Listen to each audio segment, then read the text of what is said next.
Our second reading is taken from Evangelii Gaudium, the Joy of the Gospel by Pope Francis. Personal encounter with the saving love of Jesus.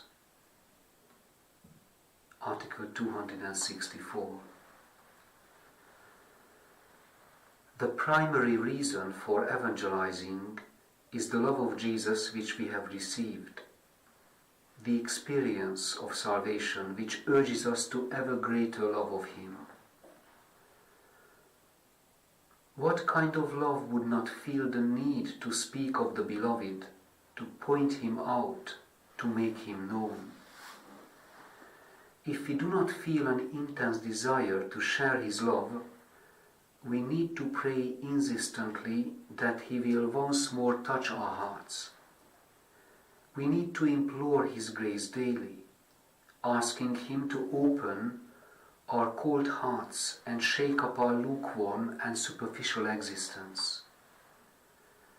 Standing before Him with open hearts, letting Him look at us, we see that gaze of love which Nathanael glimpsed on the day when Jesus said to him, "I saw you under the fig tree."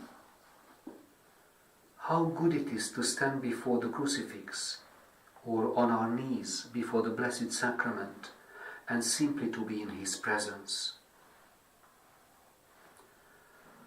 How much good it does us when once more touches our lives and impels us to share His new life. What then happens is that we speak of what we have seen and heard. The best incentive for sharing the Gospel comes from contemplating it with love, lingering over its pages and reading it with the heart. If we approach it in this way, its beauty will amaze and constantly excite us. But if this is to come about, we need to recover a contemplative spirit which can help us to realize ever anew that we have been entrusted with a treasure which makes us more human and helps us to lead a new life. There is nothing more precious which we can give to others. Jesus' whole life, His way of dealing with the poor, His actions, His integrity, His simple daily acts of generosity, and finally His complete self-giving is precious and reveals the mystery of His divine life. Whenever we encounter this anew, we become convinced that it is exactly what others need, even though they may not recognize it. What therefore you worship is unknown. This I proclaim to you. Sometimes we lose our enthusiasm for mission because we forget that the Gospel responds to our deepest needs, since we were created for what the Gospel offers us: friendship with Jesus and love of our brothers and sisters. If we succeed in expressing adequately and with beauty the essential content of the Gospel, surely this message will speak to the deepest yearnings of people's hearts. The missionary is convinced that through the working of the Spirit, there already exists in individuals and peoples an expectation, even if an unconscious one, of knowing the truth about God, about man, and about how we are to set free from sin and death. The missionary enthusiasm in proclaiming Christ comes from the conviction that he is responding to that expectation. Enthusiasm for evangelization is based on this conviction. We have a treasure of life and love which cannot deceive, and a message which cannot mislead or disappoint. It penetrates to the depths of our hearts, sustaining and ennobling us. It is a truth which is never out of date because it reaches that part of us which nothing else can reach. Our infinite sadness can only be cured by an infinite love. But this conviction has to be sustained by our own constantly renewed experience of savoring Christ's friendship and his message.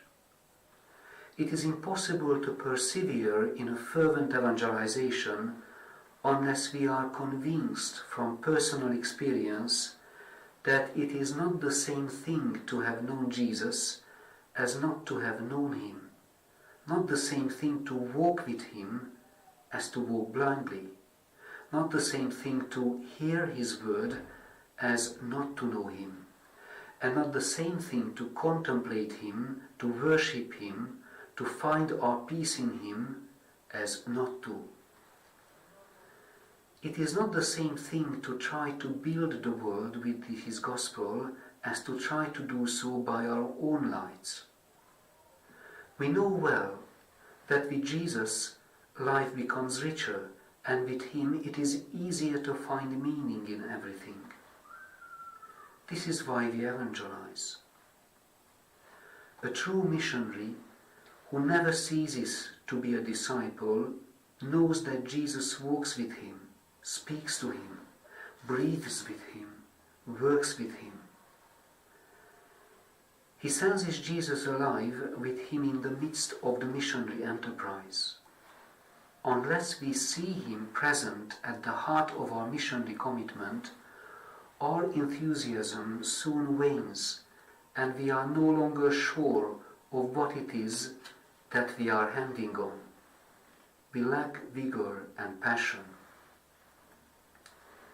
A person who is not convinced, enthusiastic, certain, and in love will convince nobody. In union with Jesus, we seek what he seeks and we love what he loves. In the end, what we are seeking is the glory of the Father.